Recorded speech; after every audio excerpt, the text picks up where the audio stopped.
प्रक्षिप्यते रसभरैर्मधुरद्विरेफैः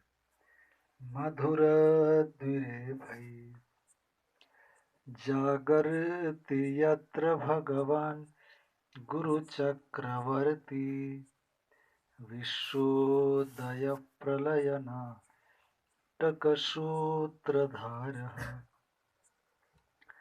विश्वोदयप्रलयनाटकसूत्रधारः दिशन्तु सम्मे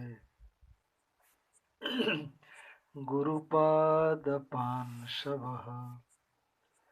ओम शांति शांति शांति।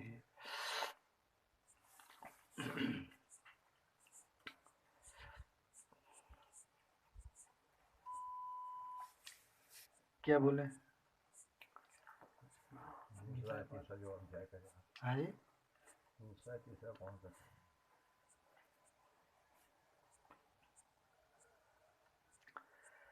भगवान कृष्ण ने अर्जुन से गीता में कहा, अशोच्या नन्नो शोचस्त्वं प्रज्ञावादांश्च भाषसे गतासु न गतासूंश्च नानुशोचन्ति पंडिताः।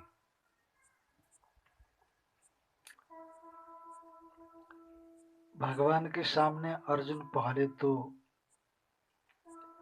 युद्ध मेरा कर्तव्य है ऐसा समझ करके आया था, पर बाद में जब देखा कि मेरे रिश्तेदार खड़े हैं तो उसको मोह हो गया।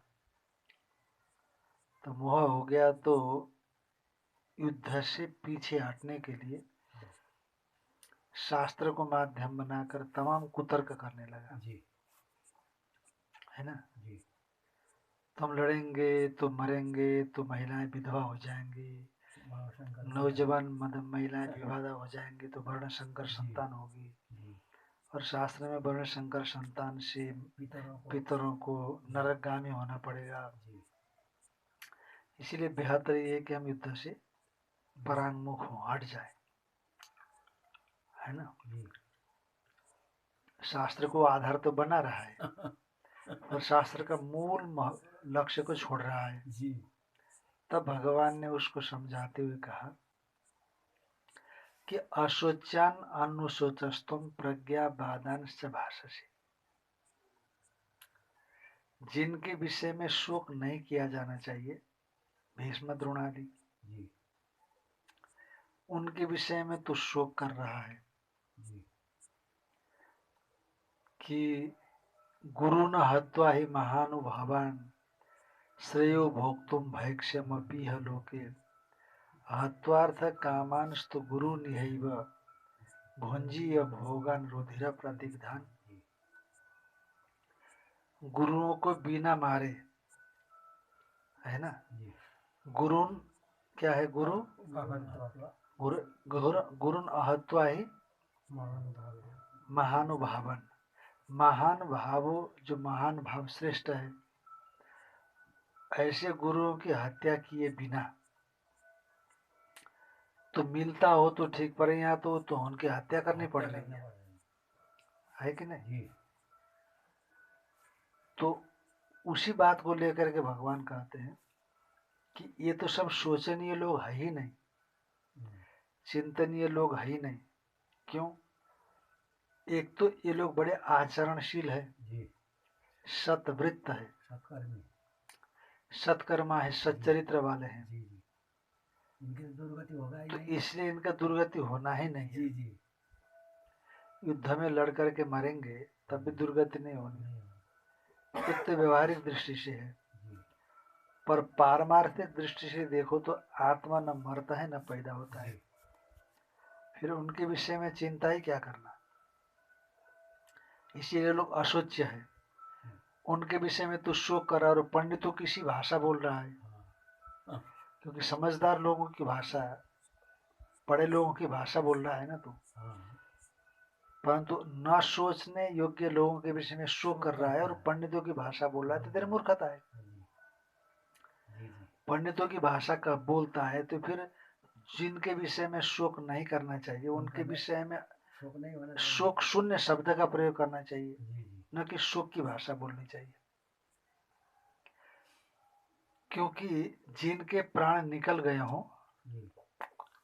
या जिनके प्राण नहीं निकल गए हों, इन दोनों स्थितियों में समझदार लोग चिंता नहीं करते। क्योंकि जिनके प्राण निकल ही गए उनके विषय में क्या चिंता करना, तो मर ही गया। तो दोबारा लौटेगा ही नहीं। और जिनके प्राण निकले नहीं उनके विषय में क्या चिंता करना, अभी तो जिंदा ही है वो, है ना। इसके दूसरा श्लोक कौन सा है? हाँ, अब यहाँ से भगवान शंकराचार्य जी महाराज इसी श्लोक से गीता का शांकर भाष्य की रचना करते हैं।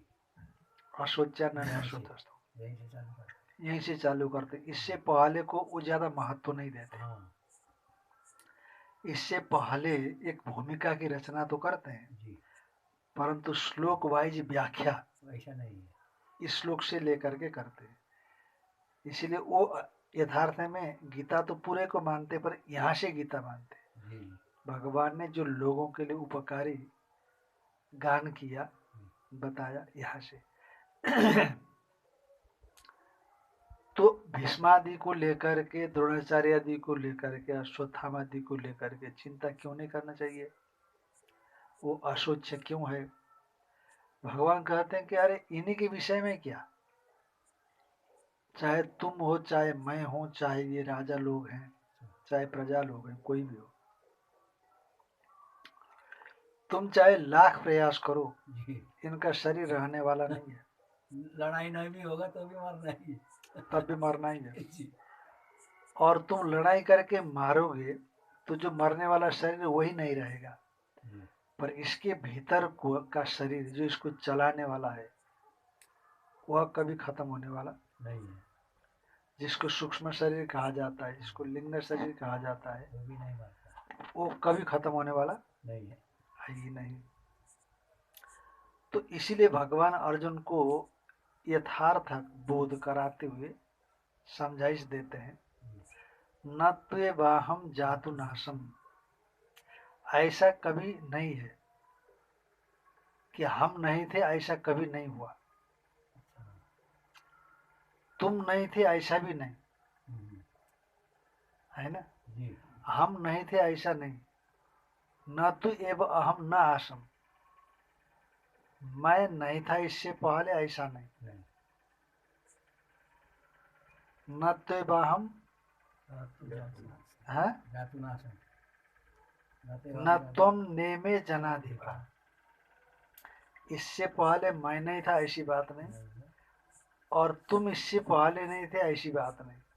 और ये सब राजा लोग युद्ध करने के लिए जो खड़े हैं, इससे पहले ये लोग नहीं थे ऐसी बात नहीं, ये पहले भी थे। अब तो कोई बताने की जरूरत नहीं है, भूतकाल में जो थे वर्तमान में है, यही ना होगा अस्तित्व बताने के लिए। तो जो पहले ये राजा सब, हम भी तुम भी राजा भी सब पहले थे। लिंग शरीर को लेकर या आत्मा को लेकर बोल रहे हैं? हाँ, लिंग शरीर को लेकर, आत्मा तो हमेशा ही है। पहले हम लोग नहीं थे ऐसा नहीं, हम लोग सब पहले थे। तो अर्जुन ने कहा महाराज आगे जब युद्ध होगा, लड़ाई लड़ेंगे, मरेंगे तो आगे तो नहीं रहेंगे, ऐसा भी नहीं तब भी रहना है। न चैव न भविष्य, न चैव न भविष्याम, न च एव न भविष्याम, ऐसा भी नहीं कि हम लोग नहीं रहेंगे, है ना। ऐसा मैं न, ऐसा मत समझना कि मैं नहीं आ रहा हूं, तो क्या निकला, ऐसा मत समझना कि मैं नहीं आ रहा हूं, तो दो निषेध आएगी नहीं वहां पर। मैं नहीं आ रहा हूं ऐसी बात नहीं, आ रहा हूं मैंने मैं आ रहा हूं। ऐसा मत समझना कि मैं नहीं आ रहा हूं, मैं अवश्य आ रहा हूं। ऐसा भी नहीं कि हम आगे नहीं रहेंगे, तो मतलब हुआ रहेंगे। न चैव न भविष्याम सर्वे वयमतः परम, हम लोग जिसको आप मरना कहते हो उसके आगे भी बने ही रहेंगे। अब बताओ फिर किसको लेकर के चिंता करना, जैसे लोग जब घर में मरते हैं ऐसा बोलते हैं, रोने लग जाते हैं। अरे क्यों रोना भाई, मरा थोड़ी हो। है कि नहीं? तुम चाहे कुछ भी प्रयास करो, हाँ, उसका स्थूल शरीर तो रहने वाला है नहीं। चाहे कितने सेवा करो, चाहे कुछ भी करो, स्थूल शरीर तो रहेगा नहीं। और तुम लाख प्रयास करो, सूक्ष्म शरीर मर ही नहीं मरने सकता, वाला ही नहीं है ना? और वो स्थूल और सूक्ष्म शरीर का ढांचा ही एक काम कर रहा है, सब दिख रहा है। जी जी। हम्म? का महाराज ने ये स्थूल शरीर अब नहीं रहेगा इसीलिए रो रहे हैं हम लोग, है कि नहीं? भाई ये तो आपको पहले समझना चाहिए था कि जब स्थूल शरीर मिला है तो हमेशा नहीं रहेगा। ये जानना चाहिए। ये पहले आपको सोच रखनी चाहिए थी, है कि नहीं? देखो धन आया है तो जाएगा, ये पहले से सोच रख करो। जी। हम पैदा होंगे तो बूढ़े भी होंगे, मरेंगे भी, ये भी जानो। है कि नहीं? जी। आप कहोगे कि नहीं महाराज मैं बूढ़ा हो गया हूँ, जवान था बूढ़ा हो गया हूँ, अब बैठ करके आप रोने लग गए, इसको तो नादानी समझी जाएगी। क्योंकि यदि पैदा हुआ, शरीर मिला है तो ये तो होगा ही, बचपना जवानी बुढ़ापा तो ये आना ही आना है। आना ही है। इसलिए जो समझदार लोग होते हैं, प्रज्ञावान लोग होते हैं, जी। बुद्धिमान होते हैं, विवेकी होते हैं, वो लोग जाती हुई बचपने को देख करके, आती हुई जवानी को देख करके न तो चिंता करते न खुश होते, और बुढ़ापे को भी देख करके चिंता नहीं करते, है कि नहीं? जहाँ वो मस्ती से जीते हैं, का ये तो अवश्य भावी है, ये अवश्यम भावी। इसको टाल नहीं सकते आप। तो ये होना ही होना है, इसलिए पैदा कोई हुआ तो मरेगा, मरेगा। पर यदि कोई अधर्म पर खड़ा होकर के मर रहा है और तुमको न्याय करनी है तो फिर अधर्म के साथ तुमको संघर्ष करना पड़ेगा, है ना? जी। अधर्म का सहज भाव से लड़ो, पाप के साथ सहज भाव से लड़ो, क्योंकि पाप पुण्य के साथ संघर्ष कर रहा है, तो फिर पुण्य को भी तो पीछे नहीं हटना चाहिए। यदि हम भागेंगे तो पाप हावी हो जाएगा और नुकसान पहुंचेगा। यदि नासुर बन गया एक अंगुली तो काट करके फेंकना चाहिए पूरे शरीर की सुरक्षा के लिए, ये तो कायदा है। यदि कोई अंग में नासुर पैदा हो गया है तो पूरे शरीर की संरक्षा के लिए उस अंग को हटाना ही चाहिए। पर यदि अंगुली के मुंह में इसको बनाए रखेंगे आप तो सब बिगड़ेगा, है कि नहीं? जी। तो दुविधा में दोनों गए, माया मिली न राम। और ठंडी के समय कम्बल नहीं था, रजाई फेंक दी। ठंडी के समय कम्बल था नहीं, पर रजाई, नो उन्हें गलती बोल दिया, ठंडी के समय रजाई नहीं थी, कम्बल ही फेंक दिया, तो मरेगा नहीं अब। इसलिए समझदारी इसी में है कि जब यदि पाप संघर्ष करने के लिए पुण्य के पास आएगा तो पुण्य को पाप के साथ लड़ना ही पड़ेगा। तो तू चिंता क्यों करता है? क्योंकि ये जितने खड़े हैं पाप के पक्ष से खड़े हैं, भगवान ने समझाया पाप के पक्ष से खड़े हैं। और लिंग को तो तू कुछ नहीं कर सकता, सूक्ष्म शरीर को, पर स्थूल शरीर ही पाप का मुख्य आधार है। लिंग शरीर अकेला नहीं है, पर स्थूल शरीर यदि खत्म कर दिया जाए तो पाप, जो लिंग शरीर स्थूल शरीर में पाप करने के लिए प्रेरित कर रहा था, वह अधिष्ठान ही नहीं मिलेगा उसको। लिंग शरीर अपने आप काम नहीं कर सकता, स्थूल न मिले तब तक वो काम नहीं कर सकता है। जैसे सिम कार्ड नहीं होता, मोबाइल ना हो तो काम करेगा? मेमोरी कार्ड, यदि मोबाइल ना हो या लैपटॉप इत्यादि ना हो तो ये काम नहीं कर सकता है। उसी तरह यद्यपि स्थूल शरीर बिना सूक्ष्म शरीर का काम नहीं करेगा, सूक्ष्म शरीर स्थूल शरीर के लिए चाहिए, स्थूल सूक्ष्म को काम करने के लिए स्थूल शरीर चाहिए। सिम कार्ड मेमोरी कार्ड को काम करने के लिए मोबाइल चाहिए, पर मोबाइल यदि खत्म हो जाए तो वो काम भी नहीं कर सकते। उसी तरह से स्थूल शरीर नहीं रहेगा तो पापी पाप नहीं कर सकता, पुण्यात्मा पुण्य कर्म नहीं कर सकता। तो क्या इसीलिए तुम्हारा धर्म है कि लिंग शरीर को तो आप कुछ नहीं सकते हो, स्थूल शरीर हमेशा नहीं रहता, इसीलिए पाप सामने खड़ा है तो उसको हटाओ। लोग बोलते हैं ना अरे पापी से घृणा नहीं करना चाहिए, पाप से घृणा पाप से घृणा करना चाहिए। हाँ और तुम पापी को हटाओगे नहीं तो पाप कैसे जाएगा? नहीं पाप कोई ऐसी चीज थोड़ी है कि सामने खड़ा होकर के दिखाई पड़ने वाली हो, है ना? जैसे शरीर में फुंसी हो जाती है, फोड़ा हो जाता है, वैसे पाप कोई दिखाई पड़ता है क्या पापी के पास? नहीं नहीं दिखाई पड़ता। तो अब तुम पापी से तो घृणा नहीं कर रहे हो, पाप से घृणा करते हो, पाप दिखाई नहीं पड़ता, हटाओगे कैसे उसको? इसलिए खत्म करो। आतंकवादी से घृणा नहीं करना है, किससे घृणा करना है? आतंकवाद से। आप तो आतंकवाद से घृणा कर रहे हो, आतंकवादी से नहीं। ऐसे कैसे होगा? आतंकवादी को खत्म कर दो तो आतंकवाद अपने आप खत्म हो जाएगा। समाज में भ्रष्टाचार फैलाने वालों को खत्म कर दो तो भ्रष्टाचार ही खत्म हो जाएगा। ऐसा नहीं कि भ्रष्टाचार हटाओ और भ्रष्टाचारी को बनाए रखो। भ्रष्टाचार को हटाने का प्रयास करो और भ्रष्टाचारी को बनाए रखो। ऐसा वो भ्रष्टाचारी फिर भ्रष्टाचार फैलाएगा। इसीलिए कायदा तो यही है, शास्त्र यही समझाता है हमको, है कि नहीं? तो राक्षस के राक्षस वृत्ति को खत्म करना, न कि राक्षस को। ऐसा तो देखा नहीं, भगवान भी तो यही खत्म करते। पता नहीं कहाँ से सिद्धांत लाए, पापी से घृणा नहीं करना चाहिए, पाप से घृणा करना चाहिए। हमारी समझ में नहीं आता। गांधी जी का है सर, गांधी जी का ये बिल्कुल उल्टा है, हमारे शास्त्र के विपरीत है। ये सिद्धांत ग्राह्य नहीं मालूम पड़ रहा है, क्योंकि भगवान भी तो पापी को खत्म कर रहा है, पाप को कहाँ खत्म कर रहा है? भगवान भी जब आया तो कंस को खत्म कर दिया, रावण को खत्म कर दिया, हिरण्यकश्यप को खत्म कर दिया। तो ये तो नहीं किया कि हिरण्यकश्यप से पाप निकाल करके, पाप को खत्म करके हिरण्यकश्यप को, नहीं, रावण को भी ऐसा नहीं किया, है कि नहीं? महाभारत युद्ध में कृष्ण ने भी यही कहा, मारो इनको, ये पाप के पक्ष लेकर के खड़े हैं।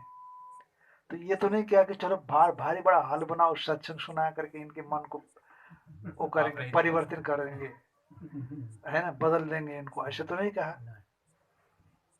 इसीलिए पापी से ही घृणा करना, शास्त्र तो यही बोलता है। जहाँ पापी लोग रहते हैं वहां मत जाना, ऐसा कहता है शास्त्र। जहाँ ऐसा बोलता है। अब आप कहोगे कि फिर पापी कैसे बदलेंगे? तो वो नहीं बदलने वाले। जो पापी है ना वो बदलने वाले नहीं है। थोड़ा कम पाप होगा तो धीरे धीरे बदल सकते हैं। और फिर दूसरी बात है कि पापी क्यों नहीं आते हमारे पास, हम क्यों जाए पापी के पास, है ना? तो हमको भी पापी बना दे, क्या पता लगता है उनको। एक पंडित जी थे, बड़े समझदार, पढ़े लिखे, और दूसरा गांव का पंडित बड़ा अनपढ़ था। तो गांव का पंडित था, पढ़ा लिखा नहीं था, पर वैसे कोई श्लोक कुछ कुछ बोल बोल करके अपना काम चला लेता था। तो एक दिन वो पढ़ा लिखा पंडित आया, देखा तो कुछ कर्मकांड कर ही नहीं रहा है वो। तो पर गांव में बड़े धाक जमा रखा है उसने। निर्णय सिंधु में ऐसे लिखा है, धर्म सिंधु में ऐसे लिखा है, कुछ पुस्तकों का नाम याद है पर कुछ पढ़ा लिखा नहीं। तो एवं रिलीक बोल करके सुहा सुहा करा देता। अब गांव के लोगों को पता ही नहीं है, कुछ एक आध श्लोक बोल करके कर देता। तो उसने गांव के लोगों को कहा कि भाई ये कोई कर्म कांड है क्या? वो पढ़ा लिखा सीधा ब्राह्मण था, ये कोई कर्म कांड कराता है? ये तो कुछ भी नहीं करा रहा है, तुमको ठग रहा है ये। तो अच्छा फिर पंडित जी कैसे करना चाहिए? कहे मंत्र बोल करके इसे आहुति देनी चाहिए, स्वाहा स्वाहा, जो बताना बताया। तो पीछे जो गांव का था उसने भड़का दिया, उसने कहा स्वाहा स्वाहा करके तुम खत्म करने जा रहा है हो, ये कहीं थोड़े होता है कर्म कांड। अंतिम में जाकर के गांव के लोग सब यही माने कि हमारे गांव का ही पंडित अच्छा है, ये खराब है। ले गया वो तो।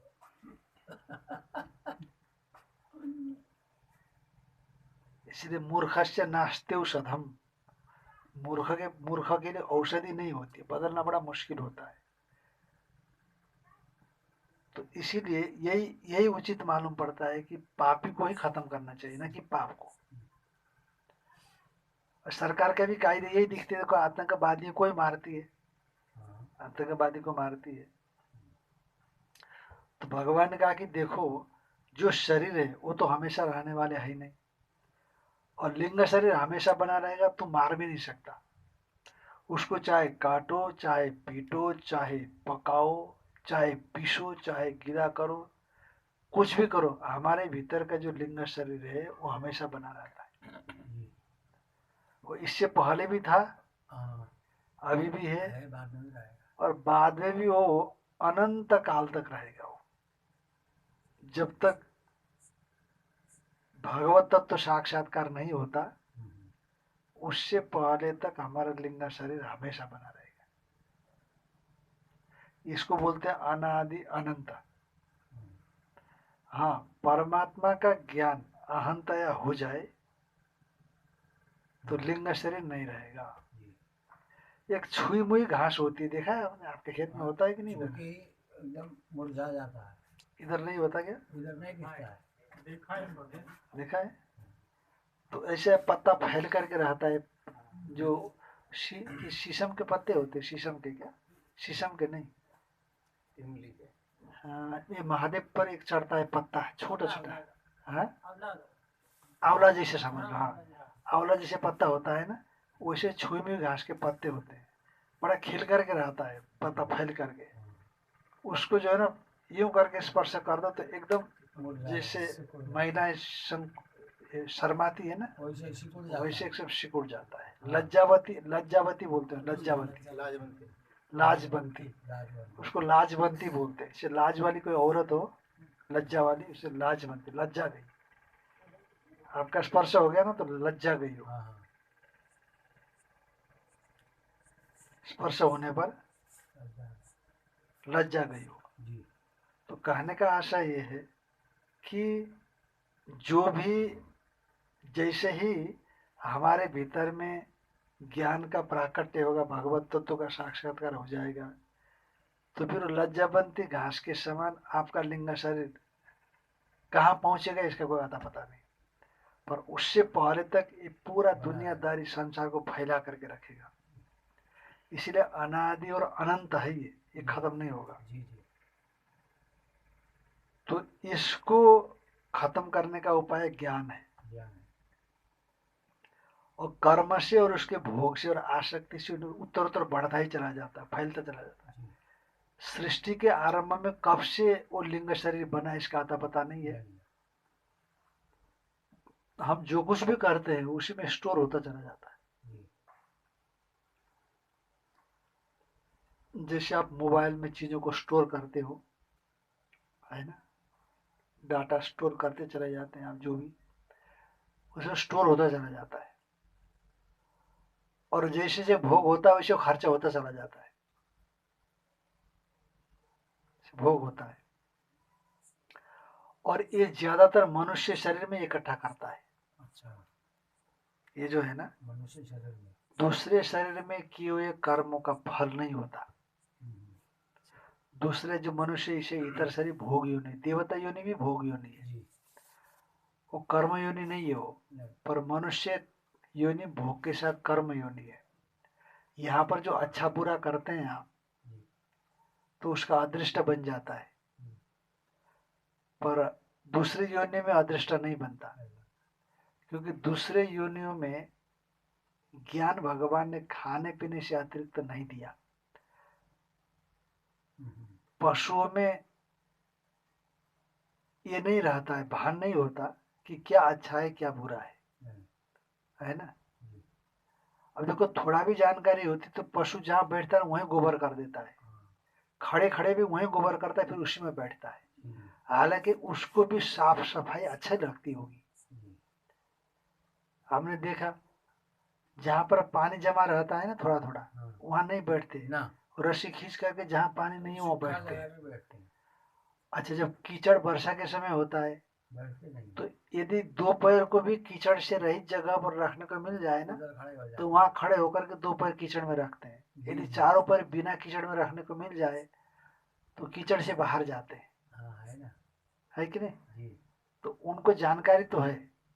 पर देखो दूसरी बात, तो जहां बैठते हैं वहीं गोबर भी कर देते हैं, वहीं पेशाब भी कर देते हैं। सूखे में चाहते हैं पर बावजूद उसको कीचड़ कर देते हैं। ये पता नहीं कैसी ज्ञान है, अजीब ज्ञान है कि नहीं? नहीं, जहाँ कीचड़ है वहां से हट करके सुख में खड़े होते हैं, और जहाँ बांधा जाता है, वही वो वहां पर जरा आदमी की तरह जरा पीछे हट करके कर देते, नहीं, ये नहीं करें। थोड़ा रस्सी पीछे चल ले जाते और एक कोने साइड में कर देते गोबर, वहीं पे लघु शंका कर देते जैसे आदमी कर लेता है। सुखा में बैठ जाते। आए जब सुखा में बैठ जाते, भेज तो और करेंगे जैसे इसमें। जैसे गोबर आ जाए, गोबर का समय हो जाता फिर उठ करके फिर खड़े हो जाते। तो ये जो गौशाला में काम करने वाला है उसको भी सुविधा होती है इकट्ठा करना नहीं पड़ता। और है इसमें कि नहीं? भैंस होना समझिए, आपने तो गाय देखी, हाँ भैंस हो तो और उसको तो विशेष हो जब बीच में आके करेंगे। हाँ, वो तो कीचड़ में बैठती है ना ज्यादा, तो बीच में करेगी वो। पता नहीं कैसे अजीब लगता है कि नहीं, जी जो सूखे में जाकर के खड़ी होती है तो अपने खोटे पर क्यों ऐसा करती है? जी जी। जानकारी नहीं है वो, इसका मतलब जानकारी नहीं वो है। जानकारी नहीं है, वो समझ नहीं है। नहीं है। इसीलिए भगवान ने ऐसा विधान बनाया। इसीलिए देखो, यदि एक बैल दूसरे बैल से लड़े और गिरा दे और मार मार करके खत्म भी कर दे तो पाप नहीं लगता उसको। अच्छा, पर आप बैल को मार करके खत्म कर देंगे तो पाप लगेगा। पाप लगेगा। बैल को बैल मारे तो पाप नहीं लगेगा। नहीं। बैल किसी दूसरे के खेत में जाकर के चरेगा तो पाप नहीं लगेगा। पर आप दूसरे का खेत में आग लगा देंगे पाप लगेगा। या दूसरे के खेती से धान चुरा करके ले आएंगे, फसल चुरा करके लाएंगे, मिर्च ले करके आएंगे तो आपको पाप लगेगा, जी क्योंकि ये गलत है और ये सही है। जी तो इसकी जानकारी रखने वाली बुद्धि भगवान ने आपको दी है जी और जानवरों को नहीं दी है, जी जी है ना? जी। अच्छा, जानवरों को जो घास पसंद है और जो अनाज पसंद है आप ला करके खिलाइए, और ला करके खिलाने के बाद और जो उसको अन्न पसंद है, खली है, चूरी है, चापड़ है, जो भी है, उसको कहेंगे ये 2-4 बोरी हमने रख दिया है तुम्हारे लिए, है ना? तो अब तुम बाहर बाहर जा रहे हो तो इसको भी लेते जाना है ना? हाँ। नहीं, उससे कोई मतलब नहीं, उसको नहीं। पेट भर खाया वो हो गया, वो सब छोड़ करके चला जाएगा। हाँ, संग्रह प्रवृत्ति नहीं है, नहीं है। है कि नहीं? जी संग्रह प्रवृत्ति उसके अंदर में नहीं नहीं है। पर यदि आपको बोल दें कि एक कमरे भर बोरी या भरी पड़ी अनाज की ले जाना, तो आप तत्काल ट्राली बुलाओगे, हाँ, 4-4 ट्राली, बिल्कुल बिल्कुल। है कि नहीं? हाँ। कहते घर वाले ने कहा कि कहाँ रखोगे, घर में तो जगह नहीं है, अगर अभी ले करके चले यहाँ से देखा जाएगा, किराए का लेंगे। आप क्या कहोगे, किराए का ले लेंगे, देखेंगे जो यहाँ से तो ले जा, तो यहीं से नहीं मिलेगा तो आगे क्या जगह ढूंढेंगे रखने के लिए। तो संग्रह वृत्ति ऐसी बुद्धि आपको भगवान ने दे रखी है। दिया है। इसीलिए अच्छा बुरा का भेद आप समझते हो, वो नहीं समझता जानवर। जी इसलिए भेद समझ करके भी यदि अच्छा करते हो तो ठीक है, बुरा करते हो तो फिर फल मिलना चाहिए कि नहीं? पाँच है। इसलिए मनुष्य जीवन को ही कर्म योनि बताया, जी मनुष्य जीवन को ही, कर्म। और देव योनि भोग योनि है। जी क्योंकि क्योंकि स्वर्ग में भोग भोगने के लिए ही व्यक्ति जाता है, स्वर्ग में जी जी भोग भोगने के लिए जाता है। जैसे मान लो कोई व्यक्ति गुलमर्ग जाए, सोनमर्ग जाए, हाँ, जी और कश्मीर में डॉल झील में शिकारा में घूमे, जी मुंबई की जुहू चौपाटी चले जाए, मंसूरी चला जाए, जी। तो क्या माला लेकर के जप करने बैठेगा क्या वेदांति जी? वो तो घूमने जाए। है कि नहीं? जी और कुल्लू मनाली जाए होटलों में तो समाधि लगाएगा वहाँ, नहीं। है कि नहीं? वहाँ तो मौज मस्ती के लिए गया है वो। तो वैसे जैसे यहाँ के कुल्लू मनाली है, जुहू चौपाटी है, सोनमर्ग गुलमर्ग है, वैसे स्वर्ग लोग हैं। जी तो स्वर्ग लोक में इसीलिए गए लोग कि मौज मस्ती करें, जी तो उसके लिए यहाँ कर्म करते हैं, हाँ उसी के लिए यहाँ कर्म कर्म करते हैं। बंगाली लोग विशेष करके होते हैं, जी वो लोग 10 महीना 9 महीना काम करेंगे और 2-3 महीना घूमते हैं वो लोग। जी। बंगालियों में खासियत होती है। अच्छा और उसमें ये भी होता है, जैसे दुकान खूब चल भी रही हो ना, हाँ, उनका जो टाइम है बंद करने का बंद करेंगे। अच्छा हाँ, আমি घर যাচ্ছি, अच्छा এখানে আমি দোকান খুলবো না, हाँ হ্যাঁ, আমরা আমরা টাইম হইতেছিলাম ऐसा कुछ बोलते हैं, হইতেছিলাম, हाँ होते छिलो ऐसा कुछ बोलते हैं। हमारा टाइम हो गया, हम जाएंगे, बस हमारा टाइम से टाइम है। पर सभी लोग ऐसे नहीं होते, ग्राहक आते रहते 3 बजे तक दुकान वो खोलेंगे, चलता रहता है। चलता रहता है, जी। लोगों का ऐसा होता है। तो यानी कि मनुष्य जीवन कर्म प्रधान है। जी। तुलसीदास जी महाराज जी का है ना दोहा, कर्म करी राखा, कर्म प्रधान विश्व करी कर्म राखा, प्रधान विश्व करी राखा, जो जस करहि जो जस करई सो तस फल तस फल पावा। चाखा चाखा, जैसे कर्म करेगा वैसे फल उसको मिलेगा। मिल जाता है। तो हम जो भी करते हैं वो सब हमारे भीतर जाकर स्टोर होता रहता है। जी वो कोई देखे नहीं देखे कोई मतलब नहीं है।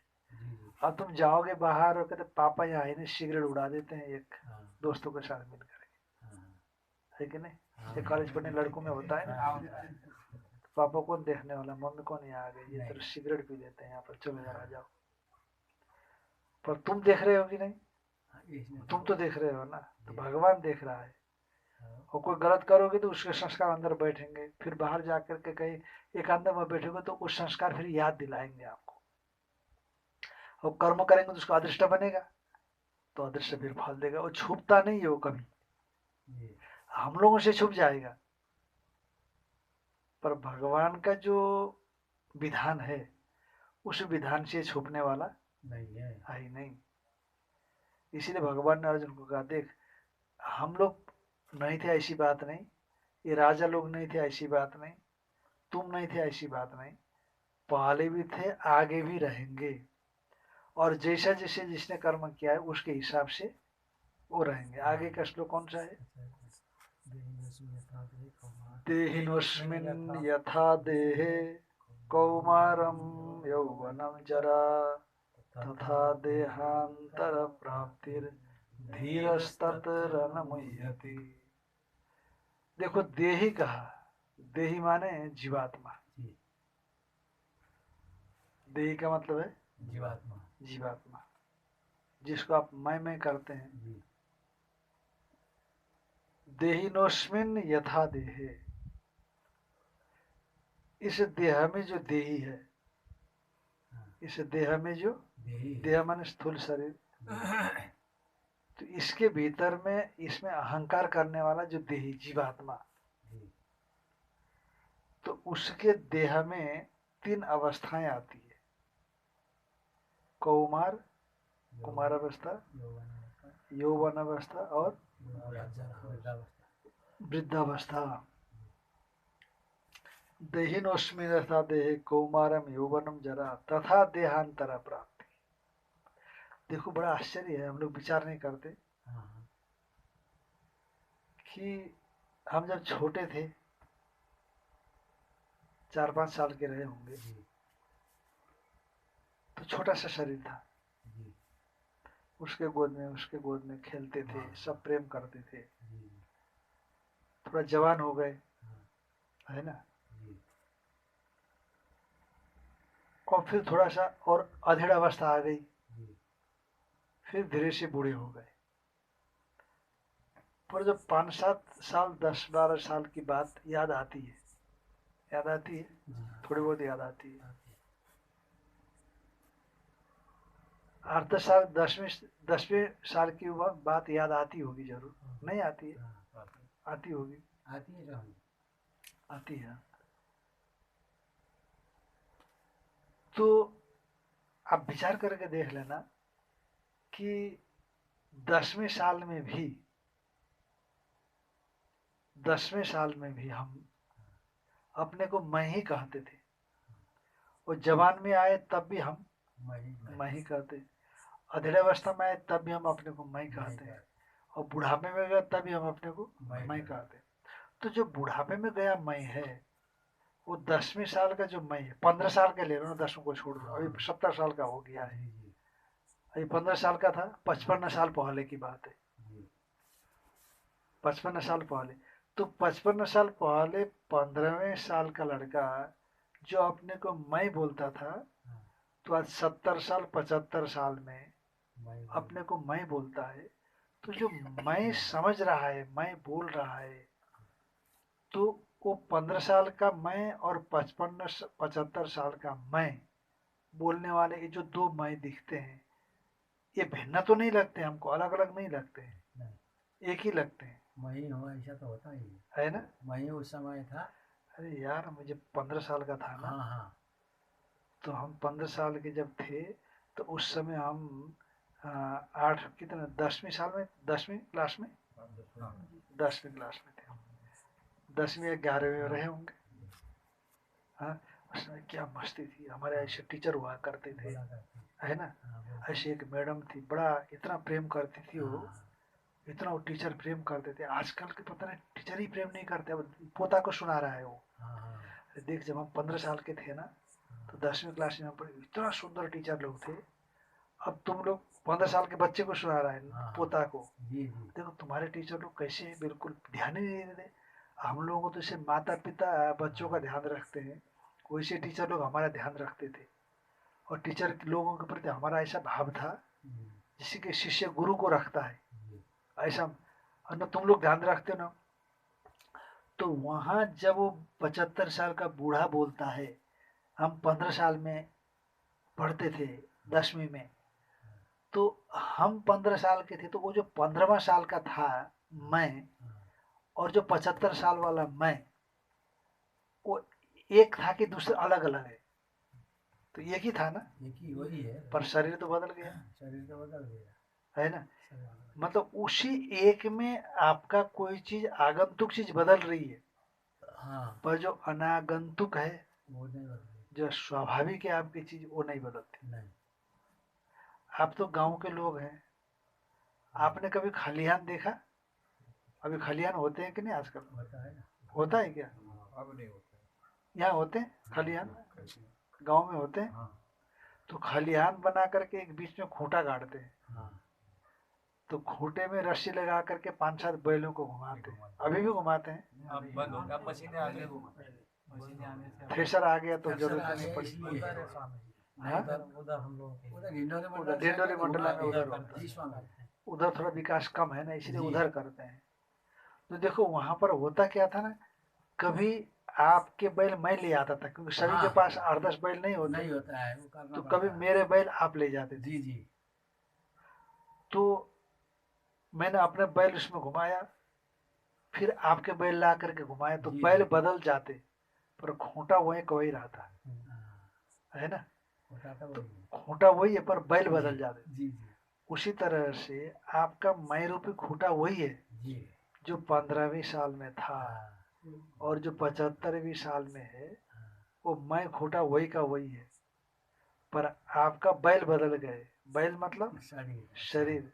वो पहले बच्चा था, जवान, अधेड़, बूढ़ा, और फिर अंतिम में जाकर के इसी खूंटे पर वो बूढ़ा शरीर भी खत्म हो जाएगा, पर आप खत्म नहीं होंगे, है ना। आप खत्म नहीं होंगे। इसी को बोल दिया देहिनोस्मिन यथा देहे, अस्मिन देहे, देही के, देही माने जीवात्मा, जो खूंटा बदलता नहीं कभी, उसके इस शरीर में कुमार, युवा, जवानी, जरा माने बुढ़ापा, ये आते जाते रहते। तथा देहांतर, फिर यही देही देहांतर को भी प्राप्त करेगा, दूसरा शरीर प्राप्त करेगा। इसी देही, यही देही, जैसे आप स्वप्न देखते हो तो दूसरा शरीर होता है होता है, स्वप्न में। हाँ स्वप्न में दूसरा शरीर होता है कि नहीं जी, आपका? होता है ना, क्यों भाई, स्वप्न देखते हो कि नहीं? नहीं देखते, आता ही नहीं स्वप्न, कभी कभार कभी आता है। तो कभी देखते हो कॉलेज में घूम रहे हो, स्वप्न में कभी देखा कॉलेज में घूम रहे हो, तो यही शरीर रहता है कि दूसरा शरीर रहता है? ये तो सोते बोलो रहता है। बोलो, यही वाला दिखता है, यही दिखता है ना। तो शरीर यही है कि अलग है, स्वप्न में घूम रहा है वहाँ कॉलेज में, कौन है? बोलो भाई, पीछे से भी बोलो।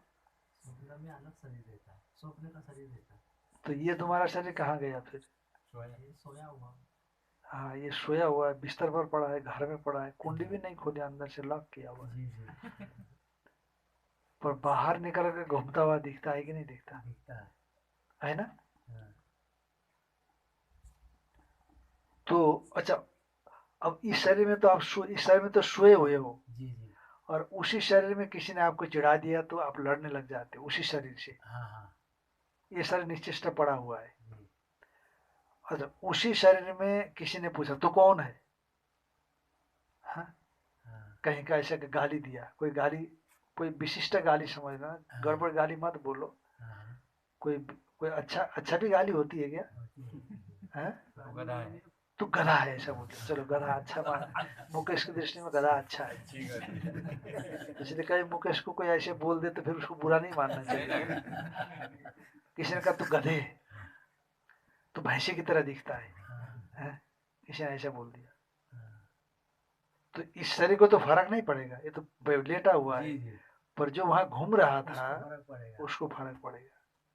कहा, तू भी गधा है, और लड़ने भिड़ने को तैयार हो जाता है। हाँ तो अभी आपका मैं उस शरीर में है, इस शरीर में नहीं है, जी, अब नहीं है है कि नहीं? जी ये शरीर तो नीचे से बड़ा, पर उस शरीर में आपका मैं, जी जबकि वो शरीर मिथ्या शरीर, सत्य शरीर तो यही है, जी जी पर उसमें जो कल्पना का शरीर है उस शरीर में आपका मैं चला गया, जी, है कि नहीं? उसी में उसने अहम कर लिया, तो वो आपका शरीर हो गया।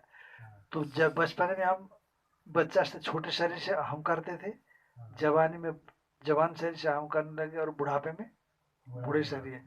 तो हमारा शरीर तो बदल रहे हैं, है ना, पर मैं तीनों शरीर में वही अलग अलग दिख रहा है वही, हाँ जी जी, भिन्न भिन्न नहीं है, क्योंकि मैंने ही जवानी को जिया, हाँ मैंने ही बचपना को जिया, जी जी, और मैं ही बुढ़ापे को जी रहा हूँ। हाँ, तो ऐसे अंदर से अनुभव करने वाला एक ही रहता है, हाँ भिन्न नहीं होता। जी, तो इसी को यहाँ पर कहते हैं, जो जीवात्मा है उसी का ये देहांतर, शरीरांतर, है ना, जवानी बुढ़ापा, और साथ में दूसरा शरीर भी इसी को मिलता है। हाँ जब ये पक्की बात है तो चिंता क्यों करना? कोई मरा है तो आपको ये धन्यवाद देना चाहिए भगवान को कि बूढ़ा था चला गया, अच्छा हुआ, क्योंकि आगे उसको नया कलेबर मिलेगा तो पुरुषार्थ करेगा, हाँ है कि नहीं? जी लोग उसको मरने देना नहीं चाहते। जब बूढ़ा शरीर में कुछ कर ही नहीं सकता उसको मरना ही चाहिए ना, जी, कि नहीं चाहिए? बस, अब नया शरीर मिलेगा तो पढ़ेगा लिखेगा, कोई नया पुरुषार्थ करेगा, या तो कर ही नहीं सकता, बिस्तर पर पड़ा है पड़ा है। आप तो नहीं कर, पर लोग रोने लगते, रोना क्यों भाई, जब आया है तो जाएगा। सर्वे संयोगा विप्रयोगांता, जो भी संयोग है, मुलाकातें हैं, जी वो बिछुड़ने के लिए ही होती है। जी और जैसे अपन लोग कल यहाँ आए जी, तो कुछ दिन के बाद जाएंगे ही जाएंगे, वियोग भी होना ही है ना? जी, अब जब कोई मिलता है तो आप वियोग की चिंता ही नहीं करते हो, तो जब वियोग होना ही हाँ है कि नहीं? जी, इसलिए भगवान ने कहा कि तू देख, ये शरीर तो किसी का रहेंगे ही नहीं, और जो आत्मा है किसी का मरता ही नहीं है, और लिंग शरीर किसी का मरता नहीं, फिर ऐसे बुद्धिमानों की भाषा बोल करके मूर्खता क्यों कर रहा है? जी तो इस प्रकार भगवान ने गीता में अर्जुन को कहा, इसलिए आत्मा हमेशा बना रहता है, जी और लिंग शरीर नया शरीर को धारण करता रहता है, स्थूल शरीर हमेशा बना नहीं रहता, तो चिंता क्यों करना? इसलिए अपने भीतर में इस ज्ञान को परिपक्व रख करके जो अंदर हमारा आत्म स्वरूप है, मैं है, उस मैं की खोजी करते रहना चाहिए। बोलिए सच्चिदानंद नंद भगवान की जय।